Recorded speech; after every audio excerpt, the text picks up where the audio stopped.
Hey, Grant Nelson with another edition of Community Grant on Thief River Falls Radio. We're with County Engineer Mike Floggen for Pennington County.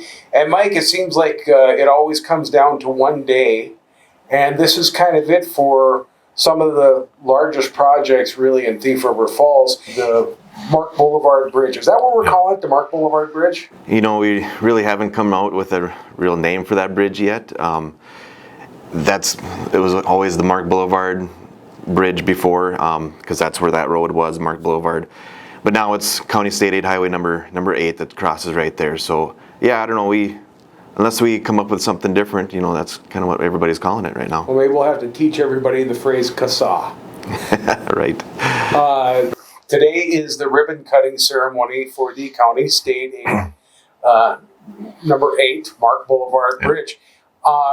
It's been a long time in coming. I mean, there's always, and that's not inordinately long, it's just that's the way these projects work. Absolutely, yeah. Once a project that, you know, this size, you know, takes a lot of time to, you know, you got to go through permitting, you got to go through funding, and then it's right away. And so it's a long process. You know, we started this back in 2017 is really when we started really thinking about putting it on the front burner. It's a project that's been talked about for many years, you know, probably I've been told since the 70s, or maybe even before that, they've talked about this corridor. So, you know, it's kind of started back in the 90s, actually, when they built the truck bypass with Delton Schultz when he was county engineer. And he had that vision, too, to go across with a bridge crossing at that time, too. But it just really wasn't, maybe the timing wasn't right at that time. They didn't have the backing, you know, with the city and the other agencies. So I think this was the right time for it. Everything kind of came together, and it seemed to be the appropriate time to do it.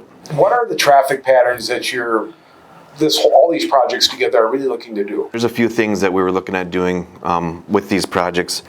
Part of it was, you know, take some of that truck traffic out of downtown area, take some of that congestion out of the downtown, and maybe even pulling some traffic off of Greenwood. All that traffic that goes, you know, up maybe to Digi-Key and across. So pull that traffic, you know, outside of the city, get that congestion out, and then also to provide, you know, just for region-wide or even statewide, you know, that route around Thief River Falls, it just kind of speed up the traffic, you know, for the trucking community.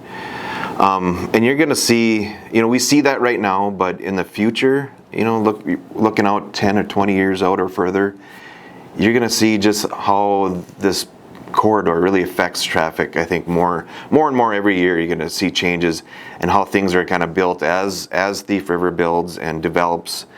You know, we're seeing that development happen in the south and western part of the Thief River. So there's just going to be constant changes. So I think, you know, that with that happening, you know, this was a good time for this corridor to be built. There's some good bike paths that have gone in along with the bridge and including the bridge.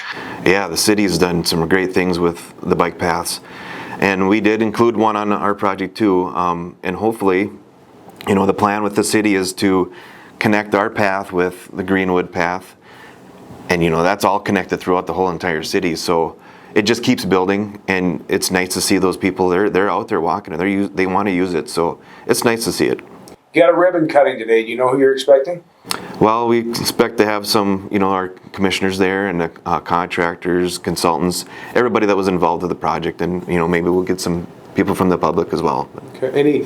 Any speeches or any commentary today, or? Well, you know, I'll have a little bit of presentation before we go out, just, you know, to give those thank yous out.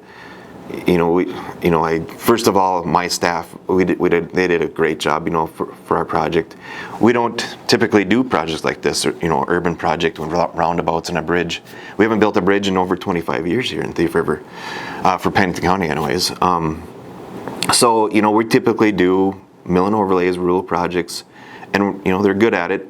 So to do this we kind of got out of our comfort zone. But the guys did a really great job. I think that bridge really turned out well. But this County State 8 Highway number 8, some of the finished product there.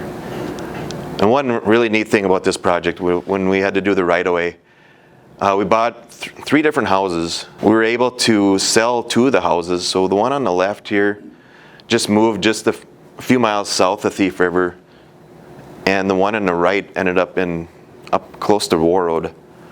So it was nice to see, those homes getting used again. Spring of 2017, the board placed the bridge in the 5-year plan. I mean, it was a project that was often talked about. Really didn't get put in the front burner until that spring. So the fall of 2017, we collected all those letters of support and we had sent in those grant applications. So that was key really to get this project going. Without those grants, we wouldn't probably had a chance to build this project. 2018, the spring, moved the project up to 2019. So we moved it ahead. And that really was a coordination with MnDOT and the West Side Drainage Project. It was just perfect timing to have that drainage that MnDOT needed on their highway to really correct things that needed to be done on the north side and west side of Thief River, and then some of the farmland outside as well. Spring of 2019, we bid, so the first thing we did was bid the roundabout on Highway 32 and the bridge together. Bids came in pretty high. We only had one bidder. So we decided to reject the bids and separate those projects out. I think at that time, some of the contractors already had their work for the summer, so they're a little scared of, that size of a project. So it actually turned out pretty good for us. I think we saved close to $450,000 on separating those projects on the rebid. Once 2019, the spring hit, they went all full force on that Trunk Highway 32 roundabout first. Finished that, and then they moved to the Challenger roundabout, and the bridge just kind of moved along. So we opened things up in 2020 in the fall or late summer in the roundabouts.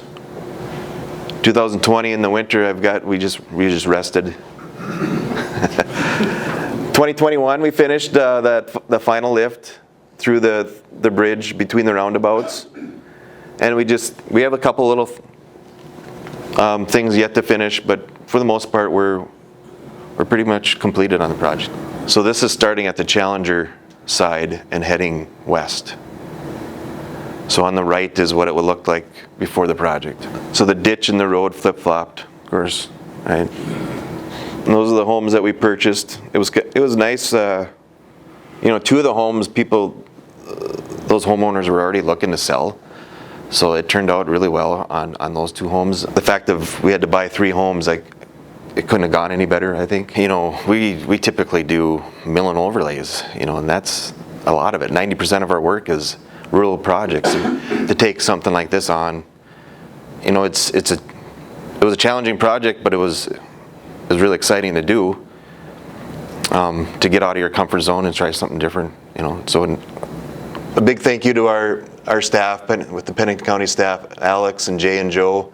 Those guys did a great job. So we'll just say, job well done. Yeah, well, thank you. You bet. County Engineer Mike Flogan, as we're talking about the new bridge and the ribbon cutting today on County State Aid Rate 8. I'm Grant Nelson, and this is Community Grant for Thief River Falls Radio.